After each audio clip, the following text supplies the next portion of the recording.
Et voilà, nous sommes de retour. Ça va, public? Et vous attendez quand même qu'on puisse citer vos noms, hein. C'est pas ça. Vous l'attendez avec impatience. Je ne vais pas m'en priver alors. Fraternité groupe de Yopougon Sikoji.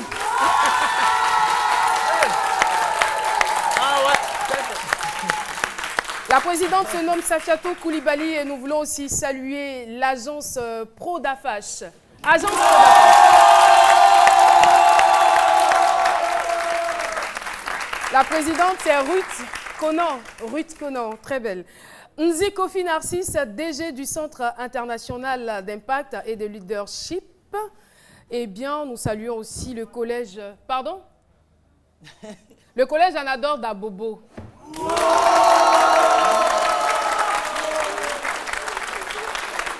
Ok. Le collège Anador de Yopougon aussi est là?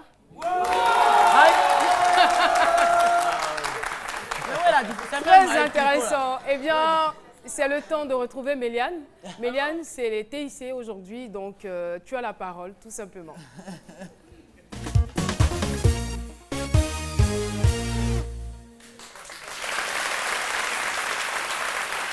Caroline, pour ne pas sortir de la mouvance de la fête des mères, on va parler de Tekmousso, hashtag Tekmousso. Il faut dire que jeudi dernier, on a eu le lancement de cette compétition-là, qui s'appelle Tekmousso, qui est prévue sur 3 mois. Il faut dire que Tekmousso ne concerne pas que les femmes.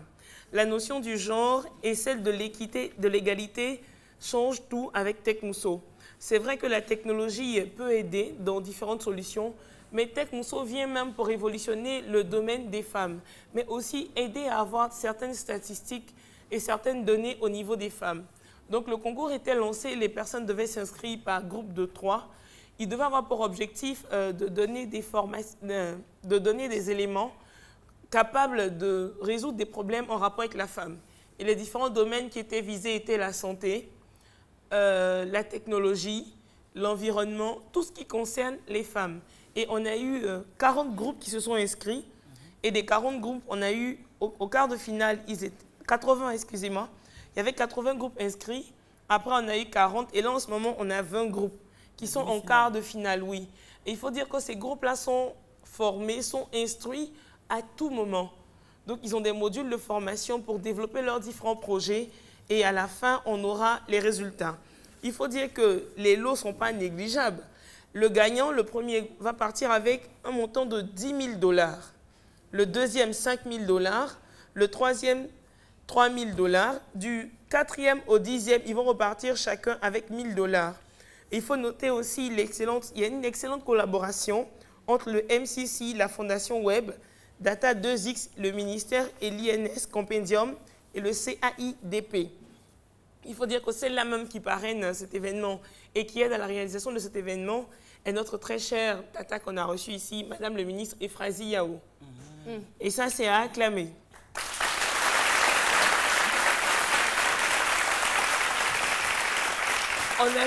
Mais pourquoi on donne les prix là en dollars, on ne donne pas ça en CFA? C'est pas pour aller hier les femmes là-bas pour dire ah.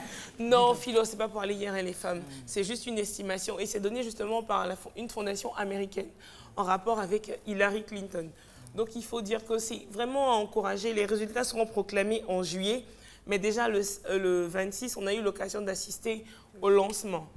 Et moi, j'invite tout le monde à participer à Tekmousso, à suivre l'actualité sur Tekmousso. Vous apprendrez beaucoup sur les femmes et sur la technologie. La preuve, on a associé technologie et femmes. En malinké, Mousso, c'est femmes. Tout à fait. Donc, Tech et Mousso pour dire Tekmousso. Bravo à vous et continuez ainsi. Merci beaucoup, Méliane. Et j'espère que ça va profiter à toutes les femmes qui nous ont regardées aujourd'hui.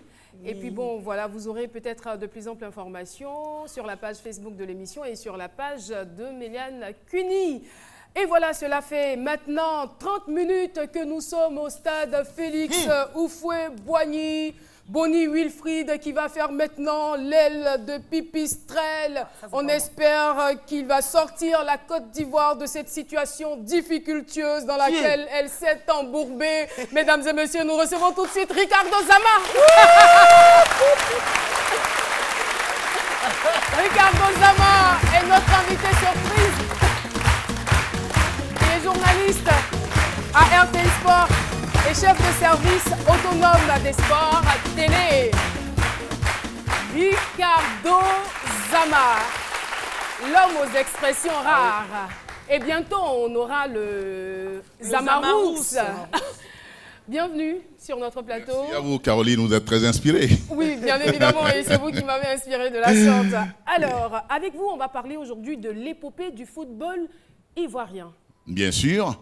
L'épopée du football ivoirien, c'est un document que vous avez sous la main et qui a été inspiré par le manque criant de livres en la matière. Donc, il fallait déjà essayer de donner à nos jeunes journalistes qui embrassent le métier de la matière pour avoir du recul. Parce que, et quel a été votre constat, le constat? Le constat, c'est qu'il n'y avait pas d'ouvrage qui parlait du football en Côte d'Ivoire. Et donc, il a fallu retracer l'histoire du football. Comment est-ce qu'il est arrivé en Côte d'Ivoire? Comment est-ce que les premiers clubs ont été formés? Et voilà, donc c'est tout ce parcours historique que nous faisons à travers cet ouvrage. Il y a aussi l'organisation des différentes structures de football à l'intérieur. Avec le ministère des Sports, avec la Fédération ivoirienne de football et toutes les autres structures qui s'y rattachent. En dehors des journalistes, le livre, il est adressé à qui? À tout le monde, à tous les férus de football, parce que chacun peut y trouver son compte. L'histoire de la création de son club peut inspirer ou intéresser un individu. Et donc, tout le monde est concerné par ce document. Est-ce qu'à l'intérieur, on y retrouvera vos différentes expressions propres à vous? Ah oui, vous ne les avez pas créées, mais seulement qu'elles sont rares. Ah, bien sûr, parce que vous savez, hein, le football, tous les Ivoiriens sont bien placés pour le savoir. Avec la CAN de 2015, il y a toutes les sensations, donc forcément, toutes les circonstances sont relatées.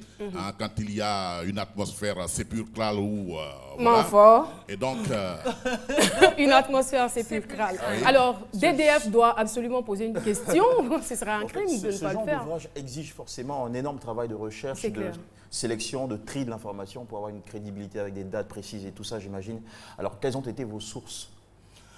J'ai eu beaucoup de chance. J'ai eu beaucoup de chance parce que heureusement, il y a encore quelques acteurs que j'ai rencontrés, notamment le vieux Moïse Bognini, qui a aujourd'hui 94 ans. Il a été le premier capitaine de la première équipe nationale de football de Côte d'Ivoire, celle de 1949. Alors, il m'a donné beaucoup d'informations. Je sillonnais quand même l'intérieur du pays pour recueillir les bonnes informations parce que ce que j'avais sous la main et qui venait des documents n'étaient pas forcément les bonnes. Les dates étaient tronquées et donc il fallait refaire l'histoire de notre football. D'accord. Bien sûr. Merci beaucoup. Avant que vous nous fassiez une autre aile de Pipistel, on va vous remercier d'être passé sur notre plateau, Ricardo Zama. Merci beaucoup. Merci. Et merci surtout pour ce cadeau. Voilà. Ça va beaucoup nous aider chaque fois que nous aurons affaire au football. On va retrouver, il sera bientôt disponible dans les librairies. Voilà. Jean-Michel Aunan, dernier virage, dernière tournure. On te retrouve tout de suite pour la finale et ce sera juste après la pub.